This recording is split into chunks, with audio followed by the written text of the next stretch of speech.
This team, whenever they put up a decent effort like they did tonight,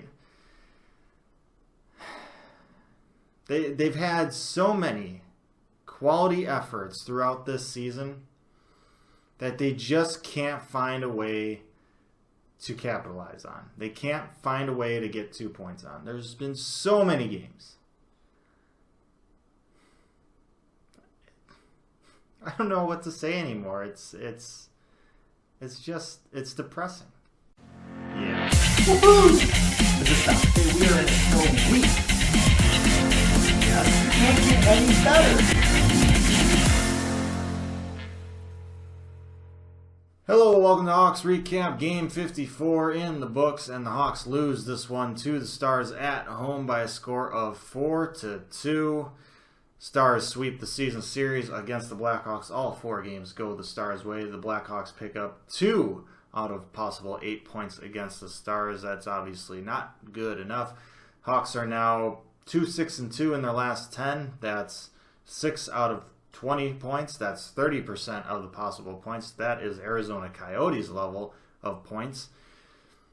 And they've lost 4 straight. And I don't really know how they turn it around. The thing is, once again, the Blackhawks start off this game pretty well. And by pretty well, I mean they get the first goal of the game 9 minutes in. Blackhawks trying to get it changed. Brent Seabrook has it. He just throws the puck and makes an incredible bank pass the length of the ice to Taze, who's streaking in. And he snipes it low blocker side, the cheating area on Bishop. Snipes it by him, and the Hawks are up 1-0 for like the 7th straight game. Hawks, I mean, what more do you want? You're taking the lead early, but we're just not finding a way to keep or extend those leads. Blackhawks would take the 1-0 lead into the second period, though. Forsberg made 14 saves in this first period. He played very well in this game. He only made one mistake. That mistake ended up being very costly for the Blackhawks, and we'll get to that. But otherwise, pretty solid effort. The game would turn completely on its head in the second period. These Dallas Stars, who have been a very good second period team this entire year, continue their second period trend in this game. A little under 6 minutes into the second period here, Duclair with the turnover in the offensive zone, and the Stars are on the rush the other way, and Radulov makes a fantastic saucer pass over to Sagan, who is just burning towards that back post, and really all he has to do is tip that bad boy in, and this game is tied. And then not even a minute after that, the Stars would grab the lead with Stephen Johns, former Chicago Blackhawk, would take a slap shot from the point. That thing just knuckled, and it dove like 3 feet right before it got to Forsberg, completely handicapping him. That was just like a crippling curveball. I honestly don't expect any goaltender to really save or do much with that. So the Stars take the lead on that. Just, if Stephen Johns just bees an athlete and hits the puck cleanly, this game is still tied. Just ridiculous. But with a little over 7 minutes left in the second period, the Hawks would go to the power play, and Seabrook would take a shot from the point. The puck would go wide of the net, but take a nice bounce off the end boards right back out to Anisimov right in front of the net, and he flips it up and over Ben Bishop, and this game is tied. Another power play goal for the Hawks. That's 3 straight games with a power play goal, so we got that going for us, which is kind of nice. And with that, this game would go into the third period tied at 2.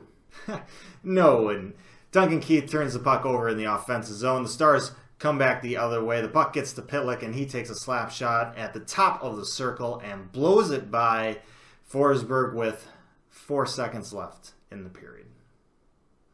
I don't understand what's going on. Forsberg plays a great game, except for that moment. A goal he has to stop. You cannot give up a goal like that, especially like that, especially with 4 seconds left in a period to give the other team the lead. You can't, Duncan Keith, you cannot turn the puck over right inside the blue line with 10 seconds to go. The Stars got 2 goals out of turnovers just inside the blue line like that. Hawks, they outshot the Stars 17-9 in the second period, and the Stars scored 3 goals to the Hawks 1 in the second period alone.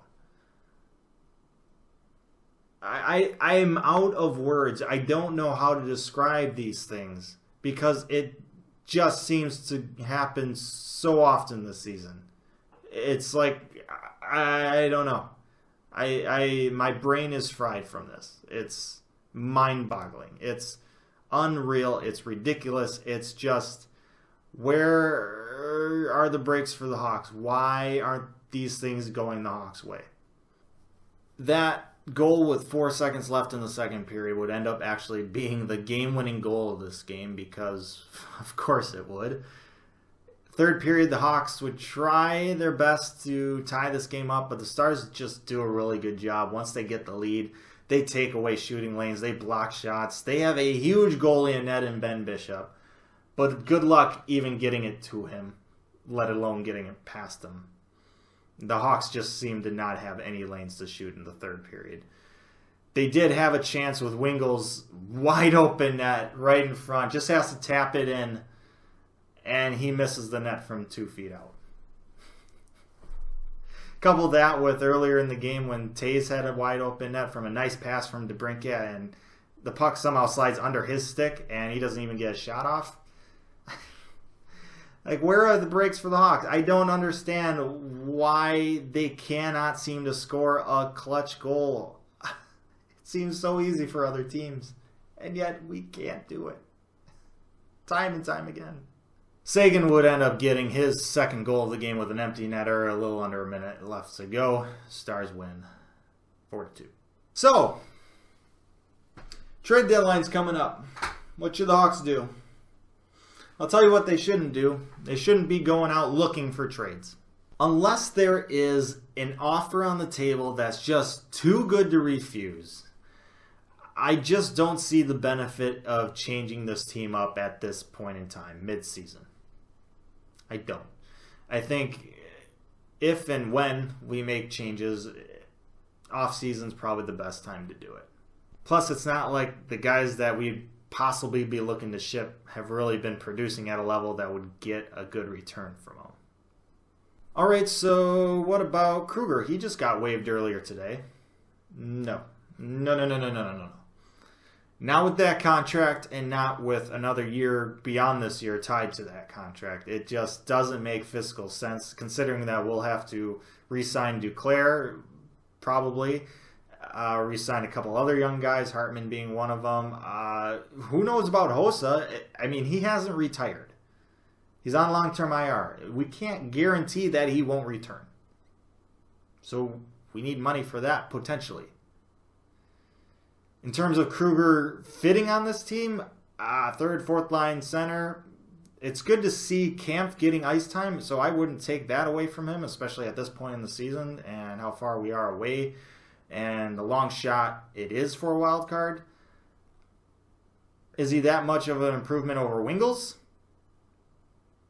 I don't really think so. Wingels was just a wrecking ball in this game. I mean, he was throwing his way around some huge hits. Radulov, he just put him on his butt. There's some passion there. That was a good game from Wingels. I don't think Kruger would be much of an improvement at all right now over him. And he would be basically 3 times the cost. So, yeah, I'll pass on that. So what's the plan? What do? We ride out the season. Whatever happens, happens. We put in decent performances like this and get beat by a knuckle puck goal? Okay. That's been happening all year. It's probably going to continue to happen.